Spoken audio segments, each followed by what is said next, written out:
My name's Ivy. Where are you from? Originally from Oklahoma. I've been out in the Carolinas for 10 years. What brought you here? I was running away from an abusive marriage, domestic violence. I had a contact out here that I reached out to, and I've been out here ever since. I came out in 2016, okay. September 2016. I was a single mom when I came out here.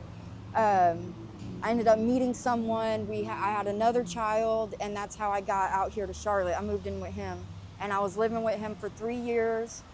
And then that relationship turned violent. He was an alcoholic, and we just started butting heads over that, especially with the kids involved. You know, just cliche, domestic violence, lying, cheating, a stay-at-home mom. He wanted me to be a stay-at-home mom. He didn't want anyone else outside the family watching the kids. I was like, okay, because that's what I wanted anyway. And that's when the financial abuse started. So eventually I got a part-time job to kind of make sure I could at least have my car paid for and my phone, because he refused to pay for anything other than the rent.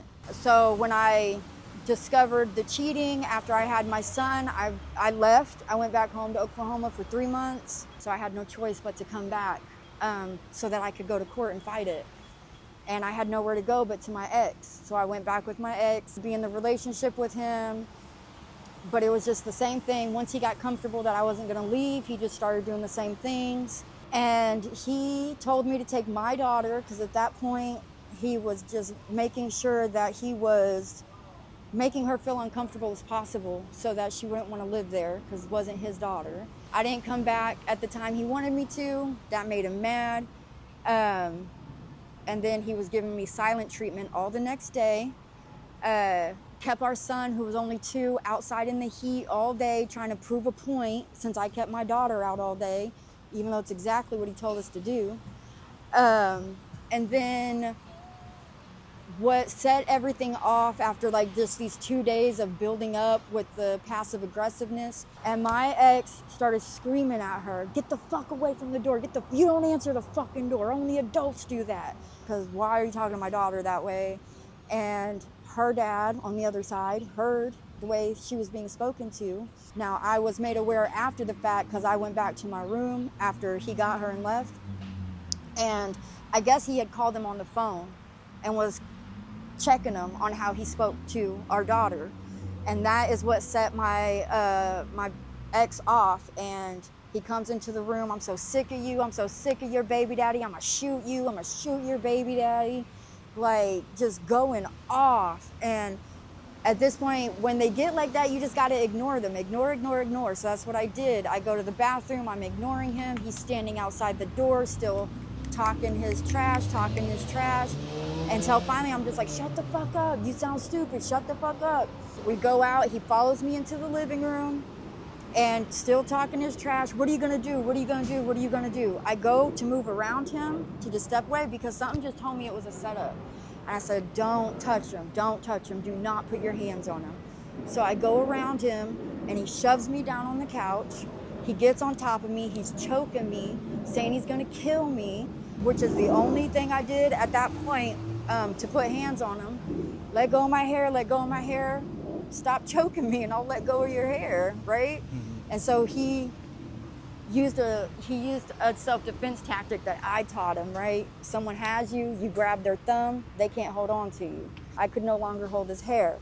And so once he had my thumb, he was bending it back. It was almost completely flat against my wrist. "I'm breaking all your fucking fingers, I'm so sick of you." And what made me actually attack back or whatever, defend myself back, is I felt my thumb about to snap. So I clawed at his other forearm to get him off of me. That got him off of me.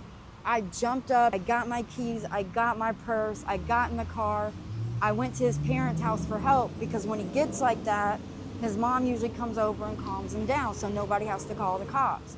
That's not smart, always call the cops. His dad answers the door, raging alcoholic. And I tell him what his son did. You know, I'm showing him my injuries. He had split my nail like halfway and it was dripping blood. And he just laughs at me and he says, "What do you want me to do about it? I want you to be a better father."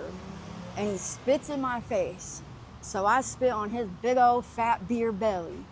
And so because of that, he calls the cops and says, you're going to jail, you're going to jail. I said, if you call the cops, the only person going to jail is your son. You're stupid. Why would you call the cops?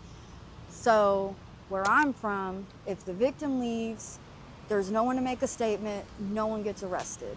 In North Carolina, right, if you leave, even if you're the victim, if they have defensive marks, which is what the scratches were, it doesn't matter. They take their side of the story. He said, I attacked him for no reason because he had scratches on his forearm. They had to file for domestic violence, and they put a warrant out for my arrest because I went to go stay with a friend. And then I slept in my car that night. How long ago was this? This was 2 years ago. 2 years ago? This was 2024, the day after Labor Day. And so I wait for him to go to work, and my first baby daddy, his wife, got me connected with some services here in Charlotte for domestic violence. I don't know if I'm allowed to say their name, but there's services out here it's a shelter that women can go to, women and children, sometimes men, depending on what's going on, but they let you stay there for 3 months. So she got me connected with them, and I got my kids packed up, and we were on our way. They said because of the time we had to wait for police escort. I'm waiting at a Food Lion in the parking lot for 3 hours with my babies. I couldn't believe it. I was like, are you serious? And they're like, he said that we weren't going to see any marks or bruises on you. They did not take pictures when they arrested me. I was all bruised up. I took pictures myself that morning before I went back into the apartment while I was waiting for him to go to work. I took the pictures of all my injuries myself. When the police arrested me, they didn't take any pictures of the injuries. My arms were bruised up, my neck, I had scratches all up and down my body. North Carolina has a 24-hour cool-off period with domestic violence.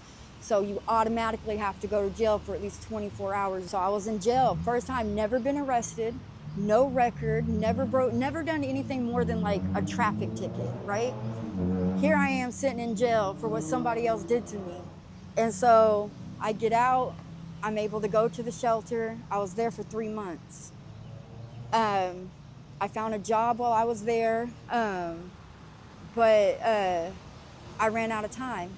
So I had to move on. I hadn't even gotten my first paycheck yet. So I had made a connection with somebody. They said they had a hotel room. I went to go stay with them. And then we kind of helped each other out for a little while until that went sideways. And then I found another hotel that I stayed in by myself, which I lived there for a year. But then I lost my job again, ran out of money, couldn't afford the hotel, and got put out.